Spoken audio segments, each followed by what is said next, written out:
Thank you everybody for joining us here. My name's St. John Walker. I'm the Deputy Dean of Escape Studios, and welcome to the next 10 years. This panel discussion is all about the long game.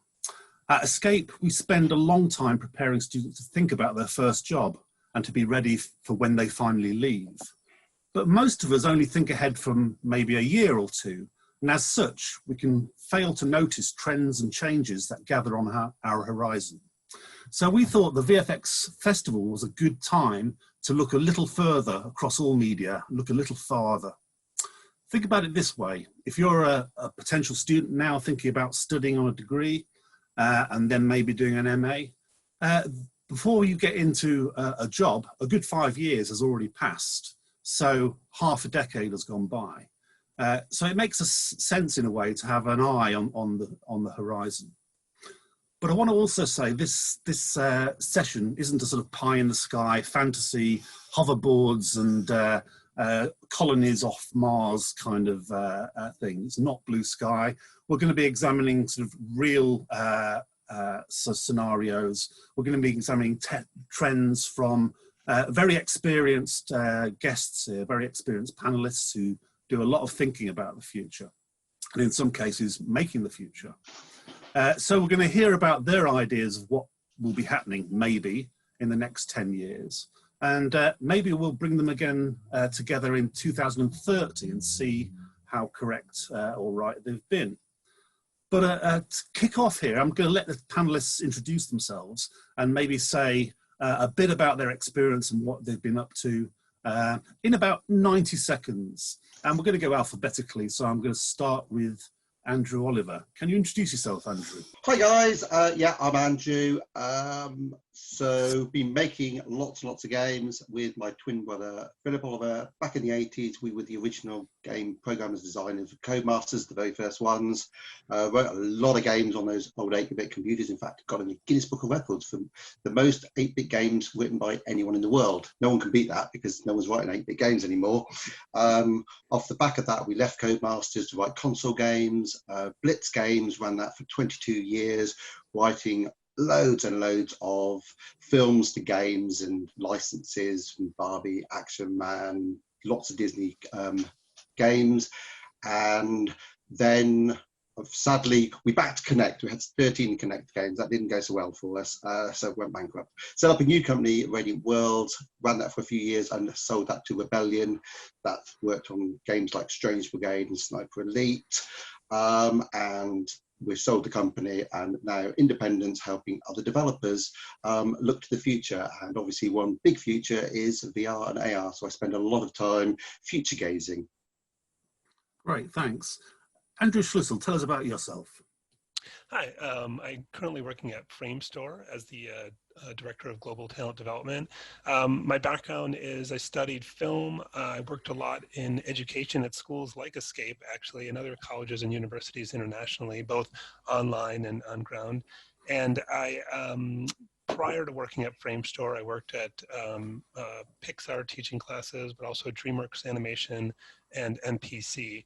And now my job at Framestore spans a lot of different things, but really anything involving training, development, learning, and kind of creating a rich learning environment in the workplace. So all of our artists and technicians are always growing and developing in what they're doing. Great, thanks. Asha. Great. Hi, everybody. I'm Asha Easton, and I'm from Immerse UK, which is the largest network of immersive tech professionals in the UK. We work in partnership with the government to basically grow the VR and AR industry and to help make the ecosystem less fragmented. The organization sits within a large organization called the Knowledge Transfer Network, which is effectively, I like to describe it as a hive mind of kind of experts in every field in one organization. So we have in-house expertise in kind of everything like space, 5G, AI, infrastructure, et cetera, et cetera. And the KTN has been in like a decades-long partnership with the government basically to help facilitate cross-sector innovation and to help UK businesses to scale. So, you know, that's kind of what Immerse does. We're trying to help facilitate that cross-sector innovation, help immersive technology infiltrate all different industries. And we kind of sit at the kind of the center of all kind of innovation happening in the space between like big corporates adopting the tech, startups in the space, you know, universities and research organizations, and the government. So, yeah. Great, thanks. Nicole. Hi, I'm going to read a biog, so hopefully I won't read it in my third kind of person. I'm founder and CEO of the NY Collective, which is me, NY Nicole Yershen, not New York. I'm one of the Drum's 25 women who shaped the digital industry in the last 25 years. Wired Magazine's Top 100, first annual survey of Britain's digital power brokers. I was the founder of Ogilvy Labs for 17 years at Ogilvy and Mather Advertising globally. And I'm a best-selling author of the book Rough Diamond, Turning Disruption into Advantage in Business and Life. A few of the clients that I've worked with over recent years are Danone, Havas, Amex, IBM. I'm really close with Ravensbourne. I'm an honorary fellow there and have been since 2012. And been doing work with London Business School, EY, Accenture, looking to kind of bridge the gap between technology, business and creativity.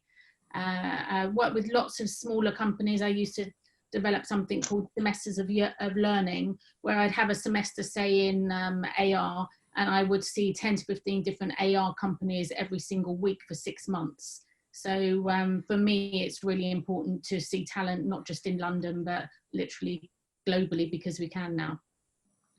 Great, thanks, Nicole. Last but by no means least, Will.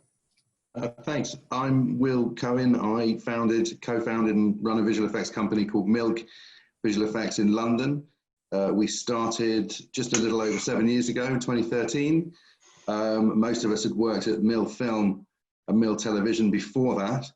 And we started a company to specialize at the time in high-end television and sequences in movies. We have been privileged enough to win a load of awards in our first few years. One of my founding partners, Sarah Bennett, is probably the first female visual effects supervisor to win an Oscar back in 2016. And that was a good year for us. We won a BAFTA for television work and an Emmy for Sherlock. And yeah, we had a good run. We're based in London, about 150 of us at the moment. We've just delivered a movie for Netflix called The Old Guard that Sarah was rented out as a supervisor for, and along with several vendors. We were one of the main vendors. We've just delivered some work in a Netflix TV series. You're hearing the word Netflix a lot, called Curse. We've just delivered Rebecca for Working Title and Netflix, which is a remake of the Daphne du Maurier classic. And we're currently working on a big science fiction series for Sky and talking about what might happen next when we can all return to some semblance of normality. Yeah. Great, thanks for that, Will. Okay, so you've got an idea of the panelists there, and just to let you know how this is going to work, if you have any questions out there in the real world, if you have any questions, please put them in the Q&A, and we'll get to them towards the end. I'm going to ask a load of sort of searching questions, hopefully searching questions now. And I know already in the chat there's been some disappointment that we're not talking about hoverboards and colonies on the moon. But who knows? We may eventually get there. I don't know. We can make time. Yeah, that's right. So my first question, and I'll do it alphabetically again, and then if the panel want to sort of kick in after this question, they can just raise their hands. But the first question is probably very obvious, and that is, what's the most exciting new development in your field that you think will have an impact for young people who are just starting out and that they need to be aware of right now, which they may not be? So what are the major trends or developments that young people just sort of, starting out as students on whatever subject should be aware of at the moment? And I'm going to go first, I think it was to Andrew Oliver. Okay, one that, apart from obviously the VR, the one that I'm most excited about at the moment, actually I'm a big investor in a company that's working on this, is cloud gaming, streaming directly from the cloud. I'm an investor in a company called Unit 2 that's working on a game called Crater for the Google Cloud platform. But the fact that you can just play incredibly high fidelity games on any device at all with no issues is just a huge potential. I mean, I love Xbox and PlayStation, and the Switch is sitting here in front of me. But the potential computing power you have at Microsoft or Google or probably Amazon servers is just phenomenal. And so if we want realistic graphics with incredible AR and voice technology where you talk to characters in video games, then they understand what you're saying and talk back. The only way you're going to do that is via cloud servers and games. And that is way in excess of what anything that's been done. So I think that is what is one of the most exciting things that is just coming by. And I do a lot of talks at universities, not recently, obviously, although I've done a few in lockdown. But people are very skeptical about how there'll be lag on servers and things like that. There just isn't. Believe me, these things are very, very fast and capable. And we've all got very fast broadbands nowadays. I'm sure, you know, cloud will come up a couple of times at least in this session. Andrew, from a VFX point of view, Andrew Schlusel, what do you think? Well, I think the obvious one that everybody is talking about right now is the use of real-time tools in the creation of visual effects. So if any of you have watched, for example, The Mandalorian, and the making of The Mandalorian, they used Unreal to create environments, and they built this whole studio with LED panels and screens to create the environment around them and do a lot of the effects essentially in camera.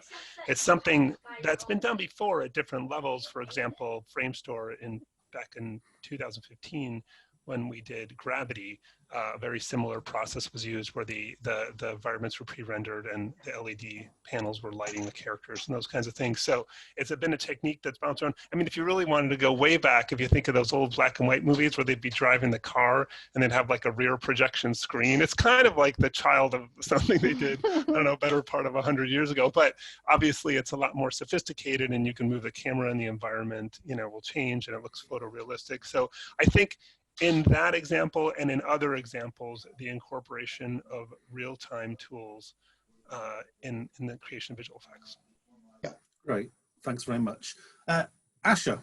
Yeah, I gotta say, I love both of those answers because those are two of my favorite things that are happening. So great examples, guys. I'd say for in the VR AR space, some interesting things happening are around, you know, design tools, like 3D design tools. So like, for example, using Masterpiece for sculpting as opposed to using like, you know, a traditional 2D software for that. And animation software like Tavori, for example. You know, there's some really incredible work that's being done that's really making like the workflow for like animation pipelines, like just they're upending them really. I think it's really, really early days of these tools, but I think in the long term, they could be really interesting. There's another one called Gravity Sketch as well. I think also other interesting trends are around kind of like the platforms that are being built that enable like cross-platform collaboration. There's lots of different things. I mean, there's one that came out, we have Unity Mars that just was released, which enables you to like build an experience and then deploy it across all the AR platforms out there. So ARKit, ARCore, Magic Leap, and HoloLens devices. So I think like those kind of platforms that are coming out that enable this kind of stuff are really important to know about. Great, thanks. Nicole, you're kind of spread across a few fields, I guess. So, you know, what's the most exciting new developments that you think will have an impact on young people? I think re-evaluating the word creativity is important, because what I'm seeing is that where they used to sit, the creative, the art director, the copywriter, in creative industries, I think it's more to do with problem solving and how you can creatively do that. So I think a creative can put themselves now into any area. I also think it's quite interesting how people are trying to look to technology to solve for planet, purpose, and people, and to not always look at tech for tech's sake, but how's that going to improve people's lives. I think a good example of that is technology with direct to consumer. so DTC is interesting when you've got things like, you know, when the COVID first happened and we were all at home and you couldn't get online to Amazon Fresh or Ocado or Tesco's or whatever. It was very difficult, and we found companies literally popping up overnight using technology literally over a weekend, and then so we used something called Farm Drop. So I love how they pivoted really quickly to be able to offer something to people using technology for the power of good. Great, thanks. Will, what about most exciting new development in your field? Well, Andrew certainly nailed it with the virtual sets and the harnessing of real-time game engines in visual effects. This is something that's been welling up for a number of years. And for us, it's not just the virtual set side of thing. Kind of feel a little bit, you know, the virtual set is obviously in the current climate and people's inability to stand next to each other in a foreign country making a movie.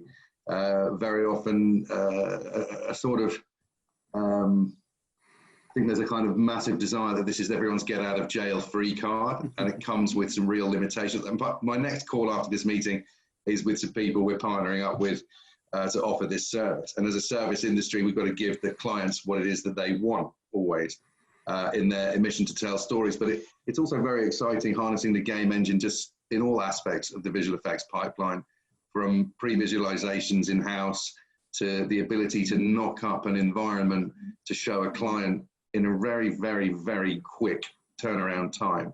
And the quick turnaround, the speed up of our ability to do our job is a real joyous thing, because it gives you freedom to do more iterations and more work and work more quickly.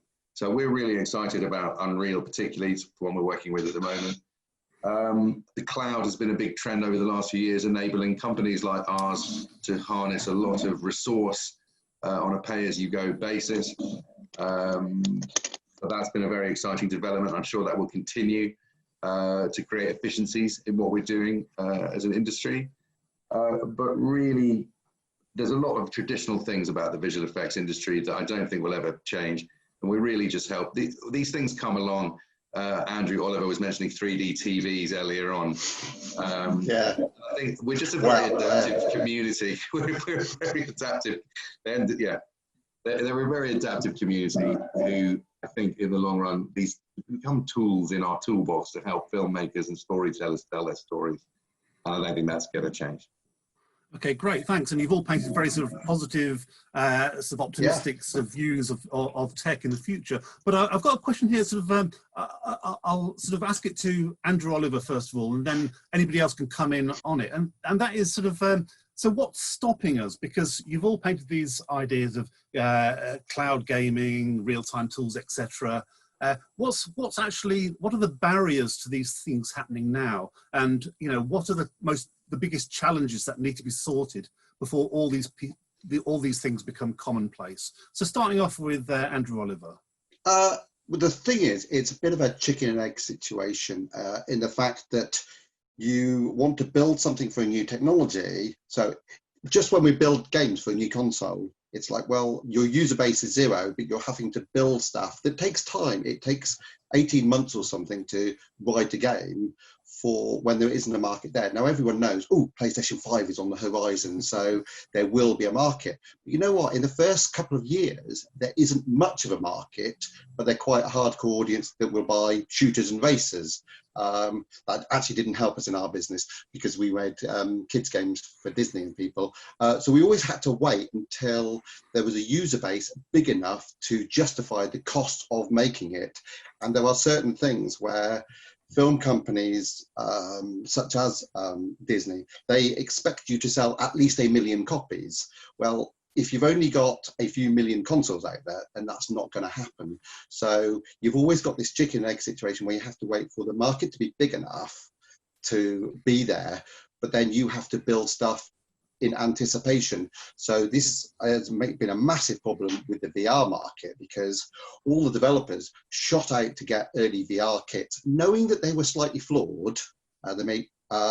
But thinking, well, we have to break this technology in, make stuff so that there will And then when we've made it in a year or two's time, there'll be enough headsets that will make this a viable project. The problem is those headsets never really came through in a reasonable price, form factor, or have enough complementary content that people rushed out to buy them.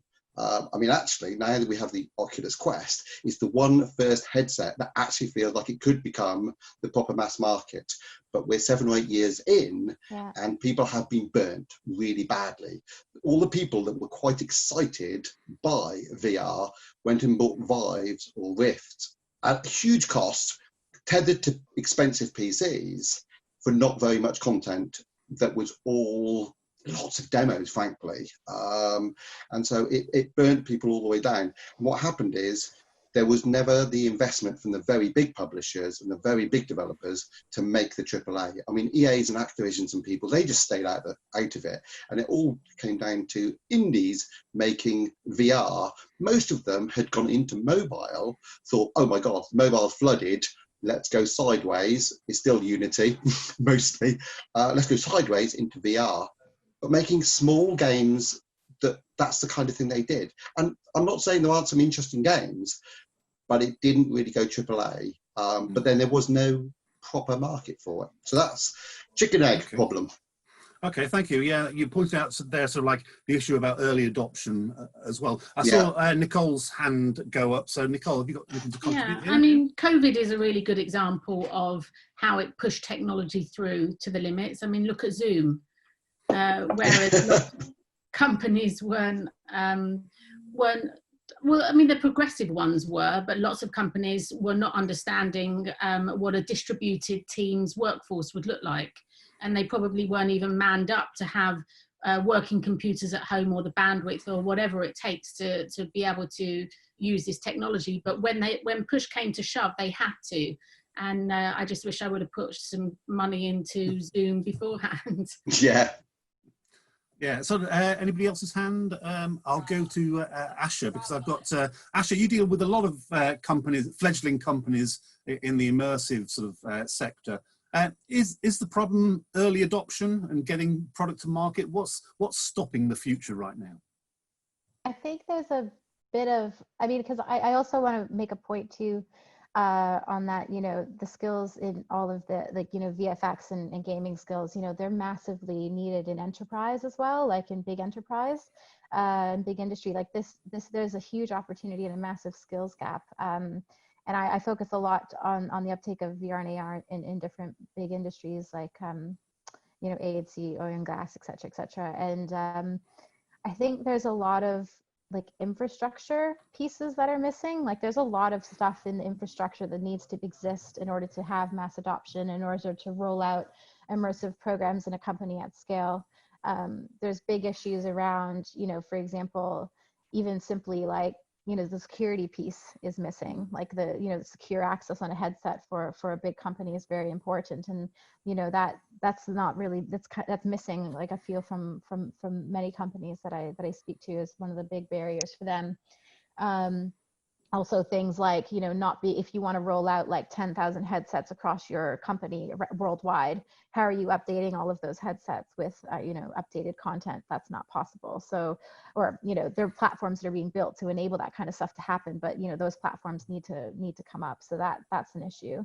For the gaming side of things, Andrew, I really liked your point. I thought it was really good. I think like on the gaming side, like, you know, I've seen a few companies do multiplayer, multi-platform games that go, you know, like Co-op Innovations, for example. You probably know them, Andrew. You know, they've just done a game called Space Invaders where you can be in a headset, on a phone, on a tablet. I don't know if you can be on a desktop as well, but enabling people to like be in all the different mediums at once to play the same game. That I think that'll bring more adoption, because then, you know, there's aspects that make you want to buy the headset to have that additional experience, but your friends aren't left out. So, you know, it's a bit of like a kind of helps that along, maybe. I don't know. There's another game as well.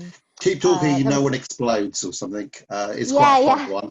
It is fun. And then there's XR Stories. They did our XR games. Andrew, Bobby Sandy, they've done an Angry Birds game, and you could be in the Oh yeah, the PlayStation Angry Birds. headset, or you could be on the console. So it made it, because one of the arguments is that it makes the games are too isolating and not with your friends. So it's, yeah. Anyway, so I just think that's Angry Birds on the Magic Leap is absolutely stunning, because it's not isolating. That is a massive problem of VR. I mean, I believe that one of the problems is your isolating headset, whereas Magic Leap, phenomenally expensive and no software except for Angry Birds. It's like, well, we're not too far off. If you could have that where you could just make the rest of the world disappear if you wanted. So you can see through it, you can see the rest of the world and augment things on top. Yeah. But then if you can just blinker it out and be playing Beat Saber or something, and it's completely enclosed. And we can't be that far away from having a headset that can do both. It really doesn't feel like it's very far away. And then that does open up the opportunity for both. And yeah, if anyone I think doesn't believe in AR, then they have to sort of play with the Magic Leap, because it is actually quite amazing. It just doesn't have any software, but you can see a glimpse of that is what the public would want over and above VR. And why make them choose? Why make them choose a headset which is AR or VR when nearly it's all the same components? Okay, I'm going to jump in here because we could talk about gaming for a long time, because gaming is very much about a lot of early adoption of technology. And I wanted to sort of bring us back to a point that Nicole sort of alluded to and was also part of the wider conversation. That's about creatives and creativity. And for years, we've been talking about convergence, and we've been saying that creative people from one field will be able to move seamlessly across to another field because everything's digital now. And, you know, even some of the software we use in separate disciplines is the same. And yet at the moment, we're still, you know, there's still that feeling that we're all still in silos. You know, people from games do generally, and I'm being very general here, stick to games, and people from VFX maybe stick to VFX. Again, I'm just being general, there are exceptions, of course.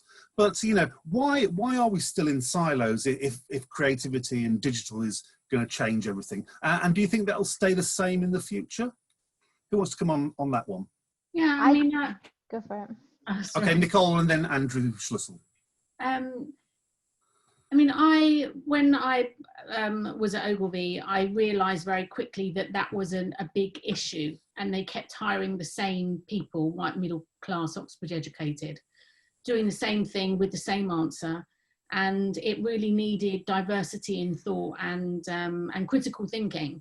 And so that's why I partnered up with Ogilvy as part of our Rough Diamond programme, with Ravensbourne with Ogilvy, because they were able to move the courses so they all meshed together. So the fashion people were working with the gamers, were working with the architects, were working with the, and they'd never heard of an advertising agency. I had to really kind of hard sell it into them at the time. But once we started meshing them all up and bringing them in as part of the programme, and giving them certain jobs to do, they would just see a problem and come at it in a totally different way. But it was uncomfortable at the beginning because they were working on things they knew nothing about, and that's all part of change. People who are gamers like to go to, like, that's why mobile didn't take off as much as it did, because the mobile people were talking to the mobile people year on, year out. It's only when you start to put other people into the mix that you can start having different thought processes and start to address problems and not try and solve the wrong problem really well. Andrew? I think there's a split between, you know, two worlds. One is the world of storytelling, the other is the world of kind of interactive, immersive entertainment. And I think that that split will remain. You have some of them shifting. You think of like Black Mirror, Bandersnatch, like adding a little bit of interactivity into storytelling, and then you see how video games add story into the games, but the heart of, for example, a film is telling a story and pointing the audience's eye at exactly what you want to see and what you want to know. And the heart of interactive things is this live, I'm in control, interactive experience. And I think that when you try to get too much in the middle ground, it gets muddled, and you'll tend to either be one or the other. And so I think within specific skill sets, there are roles where people could move between the two, like someone who could create an environment for games, as realistic they are, could create an environment for film. And that's, I think that overlap is increasing, or someone who could create animation for film can create animation for games. So I think there's a lot of skills, but I still think at its heart, there's a fundamental split between narrative storytelling and interactive experiences. But if you take McLaren and the NHS, you wouldn't put those two collaborations together.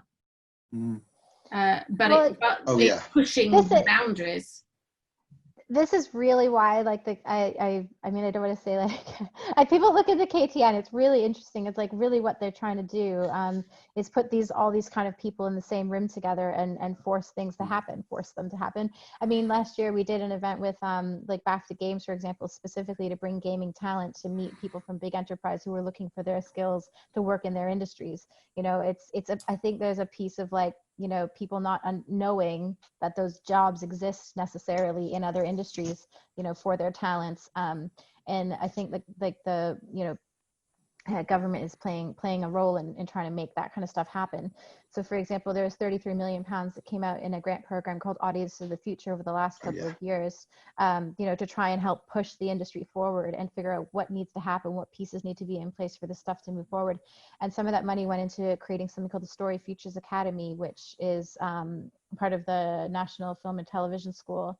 And they're trying to upskill people from the creative industries with, you know, the skills that are needed to transition into the immersive field. They also signpost people to a report that was done on the skills gap for the immersive sector that was done by Royal Holloway, I believe. I'll find it and I'll put it in the chat so people can have the link. But you know, look into this kind of stuff. There are so many opportunities. Like we're doing another thing later this year around, you know, the intersection of geospatial data with immersive and gaming, and then another one on the intersection of neuroscience, neurotechnology, immersive and gaming. Like there's so many little pieces. There's so many little pieces. I don't know if there's like a necessarily one answer as well, because, you know, traditional schools, you know, their education programs take long to develop. Do you know what I mean? And stuff is moving almost too quickly for it to adapt. So you need to, you know, if you're doing a degree program, supplement that with extra additional stuff on the side. Like you can teach yourself a lot of new skills that aren't necessarily in your program, and it's important to kind of like stay on top of that kind of stuff and see where the trends are. I mean, I think the key here is education. Actually, I think we're taught to box people into little boxes when we grow up from a very early age. We sat in our pushchairs in the Disney store, and ladies are pink and they like fairies, and guys like stormtroopers and they go over there in the blue things. And that's really where it begins. And other countries where there are smaller populations, in Scandinavia, people own hotels and sound recording studios. And particularly in the UK, we've always been very traditional at pigeonholing people. You're a director of comedy. You can't possibly direct a drama. Show me that you've done a drama before in order for me to give you the job as a drama director. It's utter nonsense when you stop and think about it, but everybody does it. At school, we're forced to choose between being art students or science students. So I know that's been a big change of arranging timetables so that people can do A-level chemistry and do English. And why shouldn't, you know, I know it's a headache to run a school timetable and try and make that work. And I know there's all sorts of problems, but I think really that's where this all begins, the siloing of people.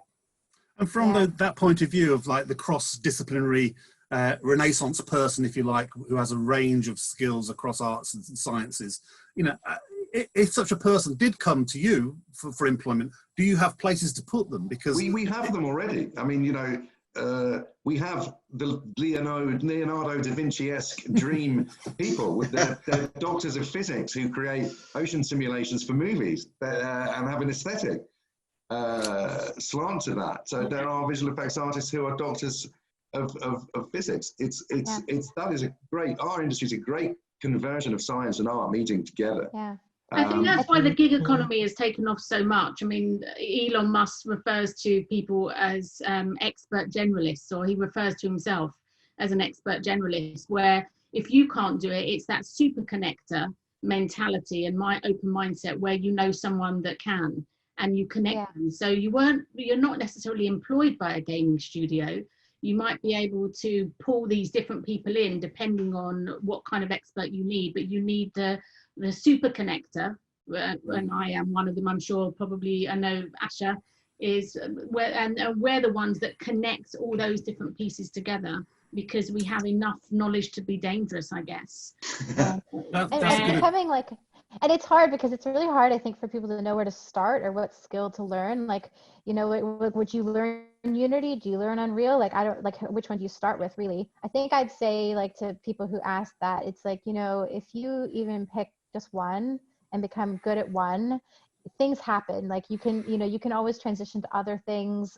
You know, other opportunities can come along that'll push you, and you'll learn by doing. I think that's the biggest thing in these sectors, is like, you learn by doing. You don't have to wait for a job for an opportunity. Build stuff yourself, build your portfolio. That's where you, and then you meet more collaborators along the way, you know, on your personal projects, for example, that snowball into other things. And get out of your comfort zone, go to places where you know no one and nothing. I think that's the heart of it, Nicole, is that people find it so hard. I think there's a natural human ignorance, laziness, where, you know, I know what I know, and I'm going to stick to that. And you come from games, you don't have the same aesthetic as we do in film visual effects, where, you know, and I think that's a real people problem, where our cultures of our businesses need to be very proactive in encouraging, you know, change is good. And you've made some good points there with regard to creativity, and also cross-disciplinary, and keeping an eye on sort of more than just your sort of siloed subject, if you like. And on that point, before I let you in, Andrew, just on that point, I just want to open it up a bit to this idea of globalization, because over the last few years, you know, the UK has traded very much on the idea it's a creative nation, that we have creatives and ideas people, and that in that respect, we've also sometimes sent stuff abroad, the kind of the lower skills stuff, maybe. In VFX and games, you know, a lot of stuff has been outsourced over the years. And what seems to be happening, and this is a worry to some young people we come across in the classrooms, is that these countries are now learning to do it themselves and starting their own creative industries. So does globalization still work for UK PLC, do you think? If I can speak on this one, so we wrote Epic Mickey for Disney, and we had about a team of 300 people, but we didn't have 300 people in our office in Leamington.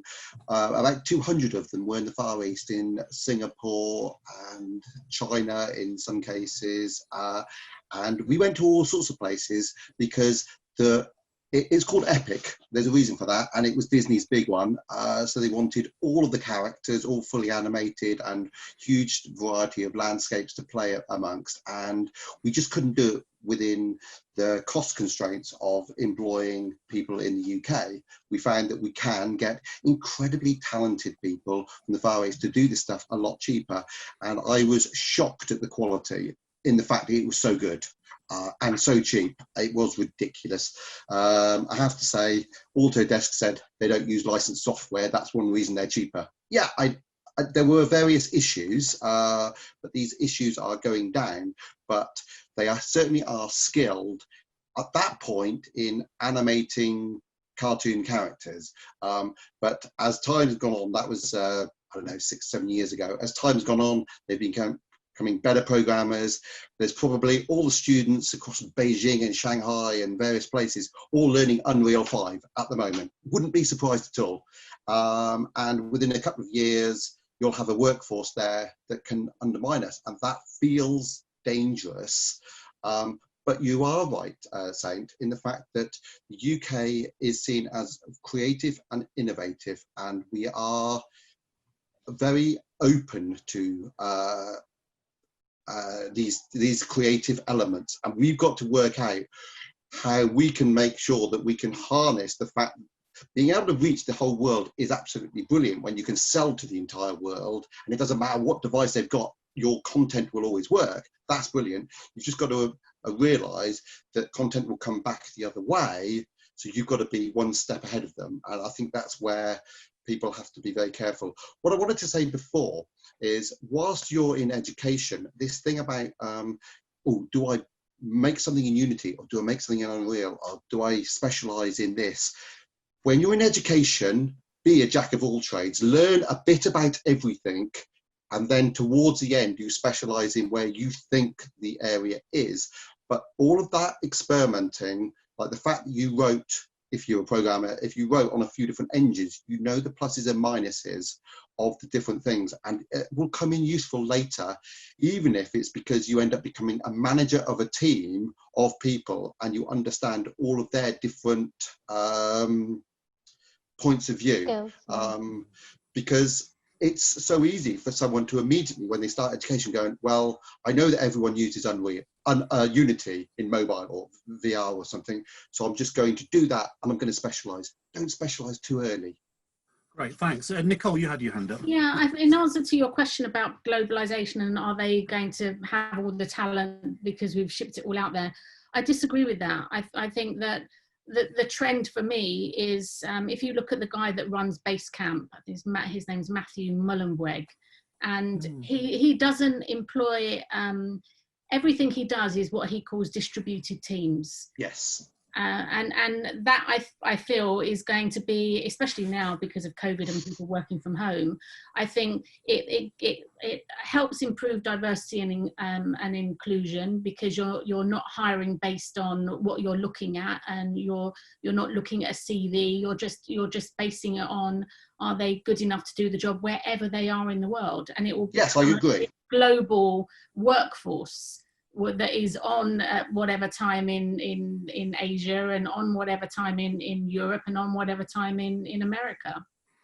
Great, thanks. Andrew Schlussel, you had your hand. Yeah, I think, you know, when we talk about creative skills going other places, I would say, please let that happen, and let there be the financing to back it. Because, I mean, if you look at film visual effects, really most of our business comes from big Hollywood feature films. And most of that is remakes and sequels and stuff based on comic books and other things. And it's like, I would like to see some genuinely new original content coming out that could be stuff that we work on, rather than endless remakes and sequels and reimaginings, and you know what I mean? So yeah, I'm hungry totally for agree. a day when the creative source is coming from much more diverse sources, other parts of the world with their own myths, their own styles of storytelling, their own history. Yeah. I'm hoping for a future where, you know, India, for example, which has this amazing Bollywood history and is sort of just now trying to kind of mature into more global filmmaking and stuff like that. I could imagine, you know, incredible films coming out of there, or China, or so many of these other places. So I really hope for that. And I think, you know, for the UK to remain competitive, I think, you know, is what some of the guys were pointing to, is we have to innovate faster. We have to stay really open. We have to stay diverse, you know, and I think we can compete on those kinds of things. But I really look forward to more creative things coming from other places. It's a bizarre fact that the entertainment industry, not just the big Hollywood movies, but the high-end television and most of Western entertainment is controlled by a few corporations in one city on the west coast of America. And it has its limitations in terms of product, you know, of what gets tried out. I think that there's a big fear in the UK, particularly of globalization. I work for a company that is not global, but we can tap into a global remote workforce or otherwise. And I think there's a huge fear. You know, look at things, there was a motorcycle industry in the UK that you have to remember in the late 60s with multiple sort of cottage industry, small manufacturers. And it was quite good, apparently. And the apparently I grew up in the 70s with Kawasaki's and Suzuki's, you see, and there was this you know, they copied they made better designs in Japan and then marketed them, and they were cheaper to buy, and that sort of killed off an industry. And I think there's a real fear, you know, again, fear of what might happen to our work livelihoods with cheaper workforces. And fear is, you know, is not a good way to be motivated by. Okay, I'm going to bring a question in, if I may, from the Q&A. Sorry to cut you short, because I know we could go on for years with this, obviously. But there's one question, and that is with regard to, you know, getting towards this optimistic future we all saw, and we talked about creativity, etc. And that's we sort of touched on skills. And Jonathan asks a question here: about degrees, really. Do you think a degree course is still relevant? Because you were talking about, you know, being more cross-disciplinary, you know, fashion talking to architecture, etc. And most degrees aren't like that. So do you think getting a degree nowadays is still relevant? Or you know, are there better ways of getting that kind of future-proofed education? And I'm going to go with Andrew, and then I'm going to go with Asher. Okay, Sorry, Andrew Schlüssel. Andrew Schlüssel, sorry. Yeah, I had one thing there's a few benefits to degrees. So just to be clear, when you go to a college or university, they're creating an entire learning environment. It's not like they have a sort of like a lock on the information. The information is very accessible out there. It's creating a learning environment, creating teams, creating collaboration, giving you a structure. I think there's value to that. The other thing young people need to realize who are like, I don't need that, I can learn it on my own. You can. And for people who go for that, I don't want to take anything away from them, but you also may want to work internationally. And many countries are going to require you to have a degree to get a visa in those countries. And so I think long-term, a degree is still valuable, both for international access and for the learning environment that they create. Ashley, I think you were coming in on that as well. Yeah, I mean, I'm not going to disagree. Like, I think it's good definitely to have a degree. And Andrew made a really good point there. I think it's definitely not the be all and end all. Like, you can train yourself on Unreal through all of their free online courses, for example. I mean, there are lots of ways to learn digital skills without having a degree. But, you know, there is value in it. And especially if you don't really know what you want to be doing, it gives you some direction, it gets you your foot in the door, gets you started in some place. I think you should always be coupling degree, and don't ever just do a degree and stick with a degree. Like, you should always be doing a degree and getting some experience and trying some internships in different areas. You know, take all the opportunities you can to study abroad, you know, and do side courses, etc., and build. That's yeah. I mean, surely a degree isn't just about getting some exam qualifications and some skills. Surely it's about, I don't want to sort of sound cringy dad here, but surely it's about, you know, maybe putting work off for a little while between being 18 and 21 and bridging the gap and growing up a bit. And maybe it's, you know, that life thing where, when else are you going to be able to make friends? I mean, we all make friends at work, and there are other instances and all sorts of stuff, but it's a really beautiful time, provided you can maybe get together and socialize at university and not be remotely learning for your first year, which I find horrifying for people. It's about more than all of this. It is about it's about growing up a little bit. And I think, just from the perspective of someone who runs a business, that a maturity that you might need to discover in yourself for the workplace, I think you're much better off finding that if you've been in higher education. Yeah, you should see it as a beginning of a life. Can I just one point? Just see it as a beginning of a lifelong journey of learning. Your learning does not end at the end of your degree. That's where it starts. So. Thanks, Nicole. I think it's important that if you're picking a course or a university or college or whatever, try and I think that, I mean, I know that I'm doing this with Ravensbourne right now. Pick a program that has a great mentorship program, so that you're attaching yourself not just to the confines of the people that you know in the same age group, but you're starting to have relationships with people that are going to be in business that can help you, and they can learn from you and you can learn from them. So I think attaching a good degree with a mentorship program, I think, is really important. Great, thanks. And I'm going to go to another question now, and this is kind of, I'm going to use Ruth's question as a kind of a base for something, because we've been talking there about sort of like how it's great to have creativity and you'll be able to sort of find your way by using that creativity. But Ruth's making the point about sort of like a lot of jobs out there seem to be for coders and developers, and a couple of people in chat and the questions have made this point that, you know, we're here talking about creatives, but at the same time, it seems to a lot of people that the future is very techy. In other words, it's all about the programmers and coders and developers who are out there doing it, and we don't yet get a look in. And there's a couple of questions about production and being a producer. So, what have people got to say about that? Is there a sort of sense of technological determinism here, where it's the techies who will decide the future, and all this flowery language we say about sort of creatives is just sort of like what we want to believe ourselves? So, Andrew Oliver. Yeah, okay. So the thing is, as an industry, the way it goes is your foot soldiers. You need a lot of artists, a lot of programmers to make stuff happen. And so that seems the entry point into the companies. Those people who are, say, very technically apt programmers become program managers. And then after a few years, they go up the ranks. And it's very important that they understand the skills below them if they're directing those people.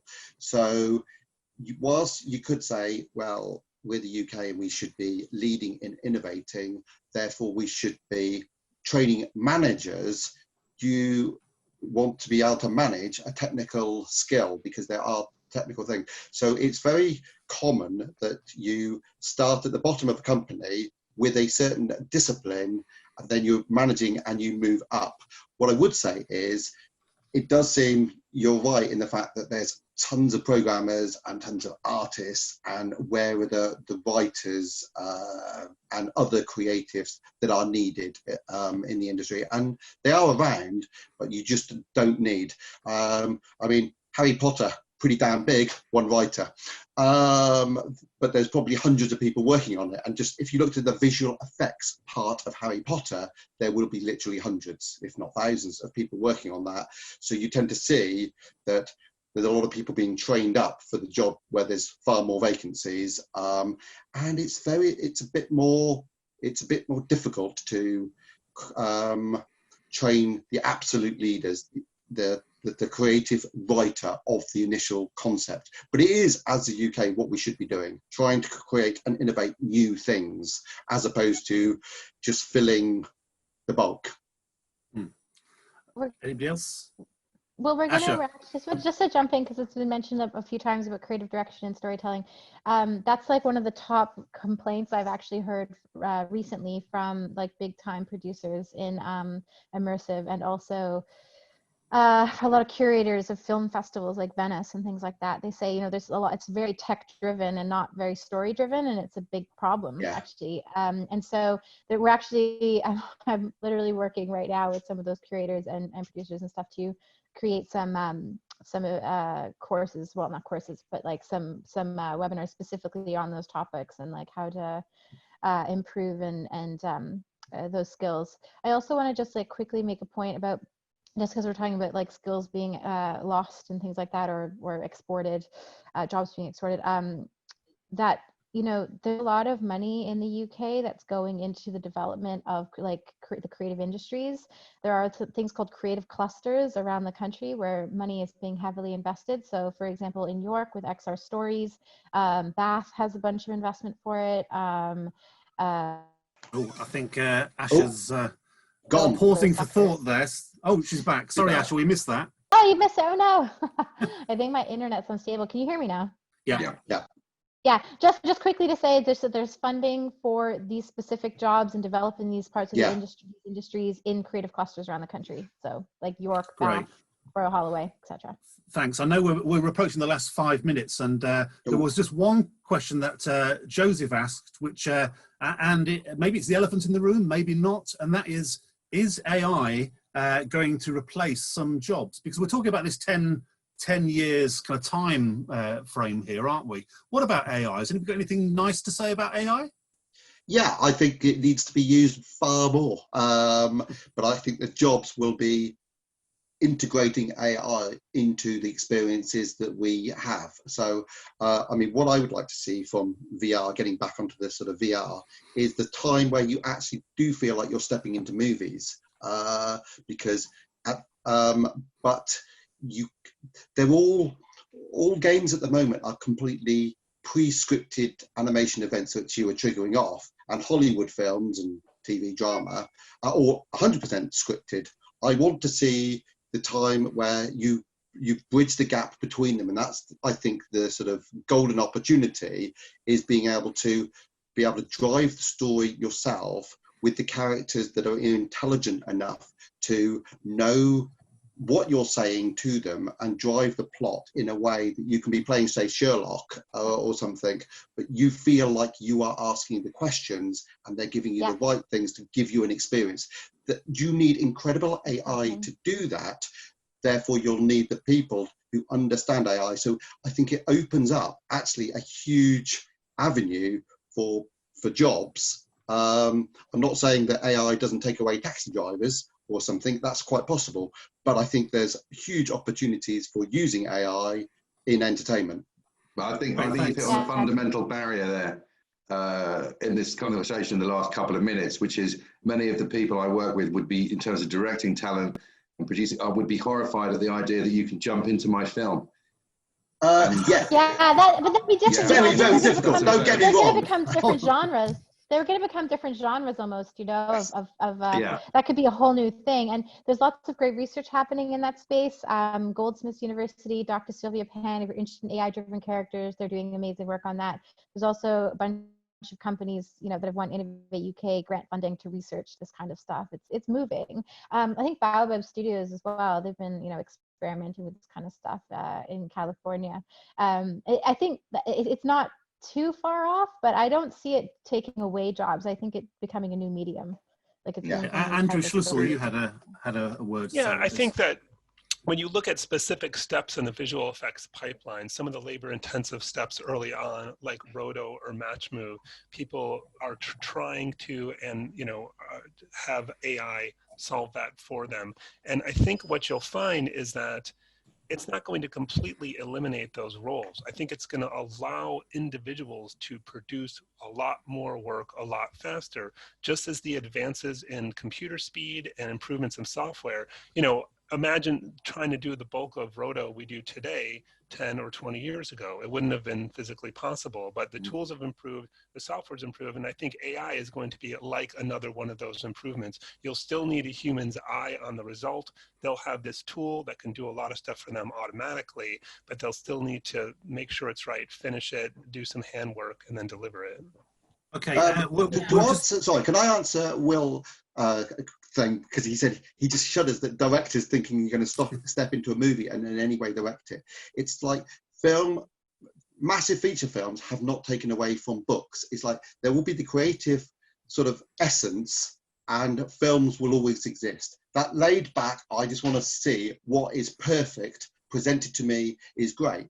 But there are things where it will be like new genres. So like watching a documentary now, I want to go to Rome and I want to be a virtual tourist walking around Rome in VR, but be able to delve deeper into the areas that I find interesting, but have the fact that I'm back sort of in the time of the Romans, whereby I can talk to them and find out what they're doing. What are they making? And just talk to them. And it will become so unbelievably immersive that you have stepped into their world. And that's completely separate from Hollywood blockbusters. It will become a brand new immersive form of entertainment. And you could argue it could take away a little bit from documentaries, but there will always be the completely narrated version that you can watch. When in Rome VR, do as the Romans do. Unfortunately, we're running out of time, so I've just got one quick question because Daniel will be after me if I don't end this. So I wanted to wrap it up really with asking each member of the panel what major skill you'll be learning in the next 10 years to cope with future developments that you see. So let's start off with Andrew Oliver again. Okay, it's just always keeping open-minded about what new technologies can offer and what needs to be embraced. And there are lots of things in the AR, VR, AI that will open up brand new opportunities. And so you've got to learn what the pros and the cons of each. So that's what I will be doing. I'm working with developers on that. Great, thanks. Andrew Schlussel, what will you be learning in the next 10 years? Unreal. I started tutorials this weekend. Yeah. Okay, Asha, what about yourself? Personally, Tavorian Masterpiece, because I'm interested in like designing in 3D, like in VR in 3D, and also Unreal as well. And I mean, also and C++. Great, thank you. Nicole, what about yourself? I'm going to go more simplistic and just say listening. Ah, very good, very good. One of the core skills behind the creative industries, indeed. And Will?